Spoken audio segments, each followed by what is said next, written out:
This is an interesting story by James Murphy, published on CoinDesk. James Murphy is the founder and chairman of law firm. He was the founder and chairman of law firm Murphy and McGonigal. So James Murphy, who's very proud of this, in fact, this is his pinned tweet on Twitter, is a link to this article. But James Murphy writes that Sam Bankman-Fried walked out of court on Thursday. This was from December 23rd, so that would be December 22nd, 2022, a free man. Well, news reports all around the globe reported that Bankman-Fried got out of jail by posting a gargantuan, unprecedented $250 million bond. In court, Assistant U.S. Attorney Nicholas Roos described the largest ever pretrial bond.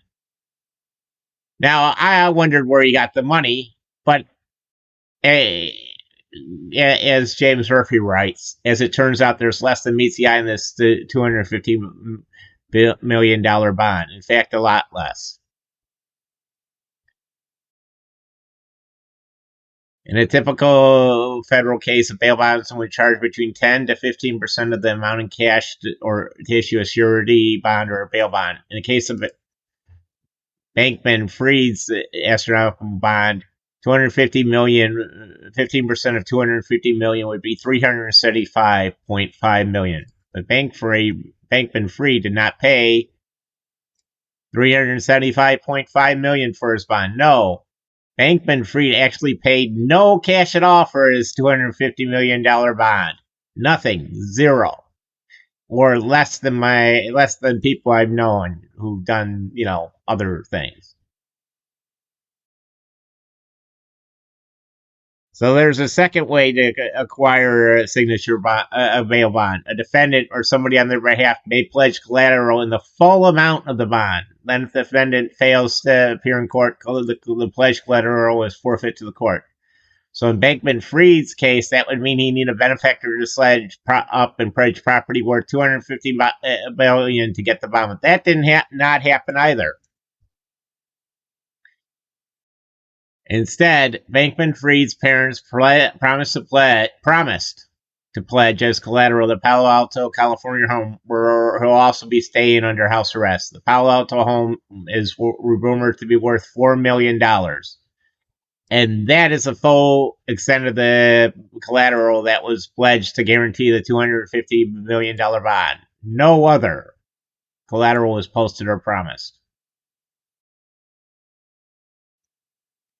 So where did that $250 million figure come from? Great question. This is what happens when you are a big donator of political people. In this case, Bankman-Fried was not required to propose the conventional bond. Instead, Bankman-Fried was simply released on from custody on something called a personal recognizance bond, or a PR bond. The PR personal recognizance bond contains Bankman-Fried's solemn promise and his parents' promise to pay the court $250 million if he fails to show up for the trial at the appointed time.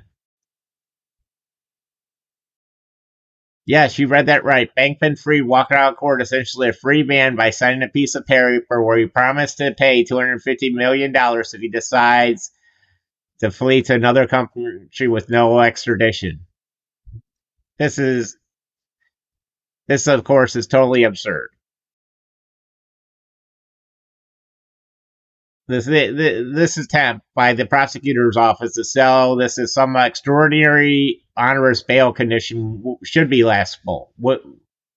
Except the millions of customers who Bankman-Fried defrauded aren't laughing.